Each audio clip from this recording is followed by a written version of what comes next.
ಮಂಗಳೂರಿನಲ್ಲಿ ಸಿಎಂ, ಬೆಂಗಳೂರಿನಲ್ಲಿ ಡಿಕೆ. ವೇಣುಗೋಪಾಲ್ ಸಮ್ಮುಖದಲ್ಲಿ ಸಿಎಂ ಬಣದ ಶಕ್ತಿ ಪ್ರದರ್ಶನ. ಸಿದ್ದು ಆಪ್ತ ಸಚಿವರೇ ಹೆಚ್ಚಿದ್ದಾರೆ. ಮಂಗಳೂರಿನಲ್ಲೇ ಇದ್ದಾರೆ ಪರಮೇಶ್ವರ್, ಸತೀಶ್ ಜಾರಕಿಹೊಳಿ ಎಲ್ಲ ಮಂಗಳೂರಿನಲ್ಲೇ ಬಿಟ್ಬಿಟ್ಟಿದ್ದಾರೆ.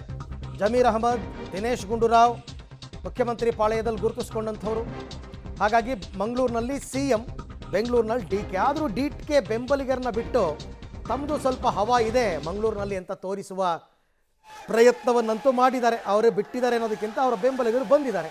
ತಮ್ಮ ನಾಯಕನ ಪರವಾಗಿ ಲಾಬಿಯನ್ನು ಮಾಡುವಂತಹ ಲೆಕ್ಕಾಚಾರದಲ್ಲಿ ಬಂದಿದ್ದಾರೆ.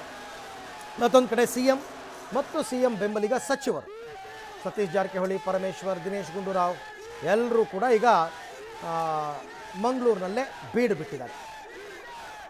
ಈ ಬಗ್ಗೆ ಮತ್ತಷ್ಟು ಮಾಹಿತಿ ನನ್ನ ಕೊಲೀಗ್ ಸುಕೇಶ್ ಅವರಿಂದ ಪಡ್ಕೊಂಡ. ಸುಕೇಶ್, ವೇಣುಗೋಪಾಲ್ ಸಮ್ಮುಖದಲ್ಲಿ ಸಿಎಂ ಮತ್ತು ಡಿಸಿಎಂ ಬಣದ ಶಕ್ತಿ ಪ್ರದರ್ಶನ ಆಗ್ತಾ ಇದೆ ಮಂಗಳೂರಿನಲ್ಲಿ ಅಂತ ಅರ್ಥೈಸ್ಕೋಬೇಕಾ ಹೇಗೆ? ಸಿಎಂ ಸಹಜವಾಗಿ ಕಾರ್ಯಕ್ರಮದಲ್ಲಿ ಭಾಗವಹಿಸ್ತಾ ಇದ್ದಾರೆ. ಡಿಸಿಎಂ ಡಿಕೆ ಶಿವಕುಮಾರ್ ನಿನ್ನೆ ಮಂಗಳೂರಿಗೆ ಹೋಗ್ತಾರೆ ಅನ್ನುವಂಥ ಮಾಹಿತಿ ಇತ್ತು. ಆದರೆ ಇವತ್ತು ನೋಡಿದ್ರೆ ಅವರು ರಿಸರ್ವ್ ಆಗಿದ್ದಾರೆ, ಮನೆಯಲ್ಲೇ ಇದ್ದಾರೆ ಇನ್ನೂ ಕೂಡ.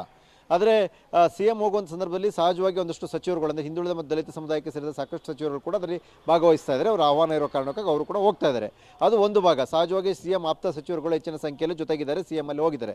ಆದರೆ ವೇಣುಗೋಪಾಲ್ ಅವರು ಬಂದಾಗ ಏರ್ಪೋರ್ಟಲ್ಲೂ ಕೂಡ ಡಿಕೆ ಶಿವಕುಮಾರ್ ಪರವಾಗಿ ಘೋಷಣೆಯನ್ನು ಕೂಗಿರುವಂಥ, ಅಂದರೆ ಕೆ ಸಿ ವೇಣುಗೋಪಾಲ್ ಘೋಷಣೆ ಕೂಗಿದ ನಂತರ ಡಿಕೆ ಘೋಷಣೆ ಕೂಡ ಕೂಗಿದ್ದಾರೆ. ಅಂದರೆ ಮಂಗಳೂರಿನಲ್ಲಿ ಯುವ ಕಾಂಗ್ರೆಸ್, ಹೆಚ್ಚಾಗಿ ಯುವ ಕಾಂಗ್ರೆಸ್ ನಾಯಕರುಗಳು ಸಾಕಷ್ಟು ಜನ ಡಿಕೆ ಶಿವಕುಮಾರ್ ಬೆಂಬಲಿತರು ಇದ್ದಾರೆ ಅನ್ನುವಂಥದ್ದು. ಯಾಕಂದರೆ ಕಳೆದ ಬಾರಿಯ ಲೋಕಸಭೆ ಚುನಾವಣೆಯಲ್ಲೂ ಕೂಡ ಟಿಕೆಟ್ ನೀಡಿಕೆ ಸಂದರ್ಭದಲ್ಲೂ ಕೂಡ ಡಿಕೆ ಶಿವಕುಮಾರ್ ಆಪ್ತರಿಗೆ ಟಿಕೆಟ್ ಕೊಡೋ ವಿಚಾರದಲ್ಲಿ, ಅದರ ಹಿಂದಿನ ಬಾರಿ ಟಿಕೆಟ್ ಕೊಟ್ಟಂಥ ವಿಚಾರದಲ್ಲಿ ಕೂಡ ನಡೆದಿತ್ತು. ಅಂದರೆ ಒಂದಷ್ಟು ಬೆಂಬಲಿಗರ ಪಡೆ ಇದೆ ಅಲ್ಲಿ ಅನ್ನುವಂಥದ್ದು. ಹಾಗಾಗಿ ಸಹಜವಾಗಿ ಅಲ್ಲಿ ವೇಣುಗೋಪಾಲ್ ಬಂದಾಗ ಒಂದು ರೀಕಾಲ್ ಮಾಡುವ ಪ್ರಯತ್ನ ಇರ್ಬೋದು, ಅಥವಾ ಡಿಕೆ ಶಿವಕುಮಾರ್ ಹವಾ ಇಲ್ಲಿದೆ ಅಂತ ತೋರಿಸುವ ಪ್ರಯತ್ನದ ಭಾಗ ಇರ್ಬೋದು. ಹಾಗಾಗಿ ಒಂದಷ್ಟು ಕೂಗುಗಳನ್ನ, ಘೋಷಣೆಗಳನ್ನ ಹಾಕದಂತೆ ಕಾಣಿಸ್ತಾ ಇದೆ.